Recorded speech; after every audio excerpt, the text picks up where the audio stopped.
Hello friends, मैं हूं अनिमेश और आप देख रहे हैं डिजिटल टैक्स कंसल्टेंट। आज हम डिस्कस करेंगे सैलरीड पर्सन्स का टीडीएस डिडक्शन के बारे में, जो कि एक बड़ी इशू थी एम्प्लॉयर्स के लिए। इसके रिगार्डिंग एक सर्कुलर इशू किया गया था 13 अप्रैल को, जिसमें सीबीडीटी ने क्लैरिफाई किया है एम्प्लॉयर अपने एम्प्लॉयज़ का टीडीएस कैसे डिडक्ट करें जिन्होंने ऑप्ट किया है नए टैक्स स्लैब को एज पर सेक्शन 115 BAC। शुरू करने से पहले एक रिक्वेस्ट है, वीडियो अच्छी लगे तो लाइक कीजिएगा, इंपॉर्टेंट लगे तो शेयर कीजिएगा और आप हमारे चैनल को सब्सक्राइब ज़रूर करें लेटेस्ट अपडेट पाने के लिए। सबसे पहले हम ये जान लेते हैं सेक्शन 115 BAC है क्या। फाइनेंस एक्ट 2020 के तहत इनकम टैक्स एक्ट में एक नया सेक्शन इंसर्ट किया गया है जो है सेक्शन 115 BAC।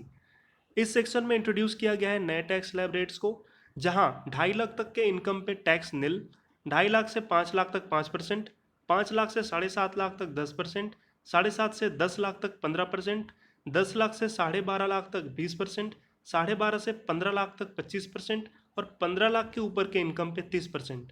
वहीं ओल्ड टैक्स स्लैब रेट में इनकम 2.5 लाख तक टैक्स निल, 2.5 लाख से 5 लाख तक 5%, 5 लाख से 10 लाख तक 20% और 10 लाख के ऊपर के इनकम पे 30%। अगर कोई इंडिविजुअल या एचयूएफ नए टैक्स स्लैब रेट को ऑप्ट करता है तो वो specified deductions, exemptions, loss set of और डेप्रिसिएशन क्लेम नहीं कर सकते, यानी उनको 90% डिडक्शन गिव अप करना पड़ेगा। तो चलते हैं क्लैरिफिकेशन पे।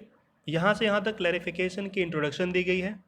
पॉइंट नंबर 3 में मेंशन किया गया है, hereby clarifies that an employee having income other than the income under the head profit and gains of business or profession and intending to opt for the concessional rate under section 115 BAC of the act may intimate the deductor being his employer of such intimation for each previous year, and upon such intimation the deductor shall compute his total income and make TDS thereon accordance with the provision of section 115 BAC of the act. If such intimation is not made by the employer shall make TDS without considering the provision of section 115 BAC of the act।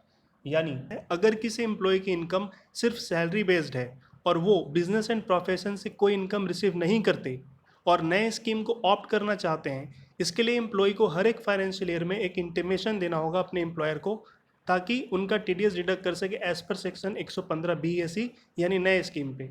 अगर employ को intimation नहीं देता है तो उनका TDS old scheme पे ही deduct किया जाएगा। अब आते हैं पॉइंट नंबर 4 पे। It is also clarified that intimation so made to the deductor shall be only for the purpose of TDS during the previous year and cannot be modified during that year. However, the intimation would not amount to exercising option in terms of subsection 5 of section 115 BAC of the Act, and the person shall be required to do along with the return to be furnished under subsection 1 of section 139 of the Act for that previous year. Thus, option at the time of filing of return of income under subsection 1 of section 139 of the Act could be different from the intimation made by such employee to the employer for that previous year। यानी कोई employee नए scheme में TDS deduction के लिए intimation दे दे और पुराने scheme में shift करना चाहे तो उस पूरे फाइनेंशियल ईयर में वो शिफ्ट नहीं कर सकता।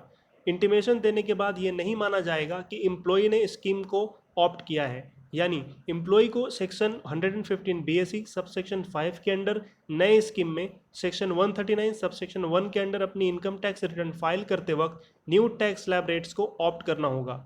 अगर नए स्कीम के लिए इंटीमेशन देने के बाद एम्प्लॉय का return old tax slab rates पर फाइल किया जाता है तो ये माना जाएगा कि एम्प्लॉय ने नए स्कीम को ऑप्ट आउट किया है। पॉइंट नंबर 5 पे बताया गया है, further in case of a person who has income under the head profit and gains of business और profession, also the option for taxation under section 115 BAC of the Act once exercised for a previous year at the time of filing of return of income under subsection 1 of section 139 of the Act cannot be changed for subsequent previous years except in certain circumstances. Accordingly, the above clarification would apply to such person with a modification that the intimation to the employer in his case for subsequent previous years must not deviate from the option under section 115 BAC of the Act once exercised in a previous year। यानी अगर कोई employ जिनकी income salary और PGBP दोनों head से है, वो employ अगर अपने एम्प्लॉयर को नए स्कीम के अंडर टैक्स पे करने का इंटीमेशन दे देता है तो आने वाले सालों में भी उन्हें नए स्कीम के अंडर ही टैक्स पे करना पड़ेगा और एम्प्लॉयर को भी नए स्कीम के अंडर ही अपने एम्प्लॉय का टीडीएस डिडक्ट करना होगा। ऐसे एम्प्लॉयज़ नए स्कीम को ऑप्ट करने के बाद ओल्ड स्कीम पे शिफ्ट नहीं कर सकते except some circumstances. Thanks for watching this video. मिलते हैं अगले इंटरेस्टिंग टॉपिक पे, तब तक के लिए जय हिंद।